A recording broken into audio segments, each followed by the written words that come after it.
Yes, good morning all. આપણે જે મંગળવારે લાસ્ટ સેશનમાં વાત થઈ હતી એ મુજબ માર્કેટનું ક્લોઝિંગ ઓલમોસ્ટ 24,380 ઇન્ડેક્સ આવ્યો હતો અને ત્યાંથી બુધ અને ગુરુવારનું ઓલમોસ્ટ માર્કેટમાં વોલેટિલિટી બહુ સારી હતી કે જેમાં બોટમ આઉટ દરેક વખતે સપોર્ટ ઇન્ડેક્સનો 24,250ની આસપાસ હતો. ત્યાંથી ઉપરમાં હાઈ પણ આપણા રેસિસ્ટન્ટ લેવલ ઉપર 24,450 જ આવી શકતો હતો.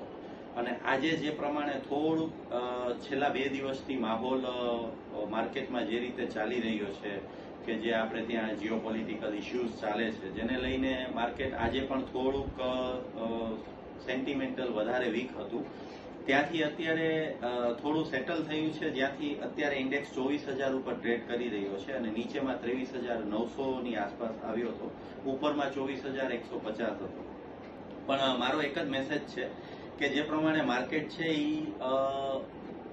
ડેફિનેટલી સ્ટ્રોંગ રહેશે, ડેફિનેટલી બેલેન્સ રહેશે અને હું એટલું જ કહીશ કે કદાચ અનએક્સપેક્ટેડ જે અત્યારે સંજોગ થયા છે જેને લઈને માર્કેટ કદાચ ડેફિનેટલી પેનિક કરશે, પણ એને લઈને આપણે કોઈ પેનિક કરવાની જરૂર નથી.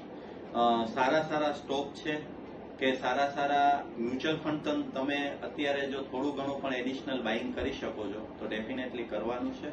બાકી માર્કેટ ડેફિનેટલી આફ્ટર મોન્સૂન સુધીમાં સ્ટેબલ થઈ જ જશે. બાકી આપણે સ્ટેપ બાય સ્ટેપ અગેન જે અત્યારે ચાલી રહ્યા છે એ ઇસ્યુને જોઈને જ કામ કરવું પડશે. Thank you.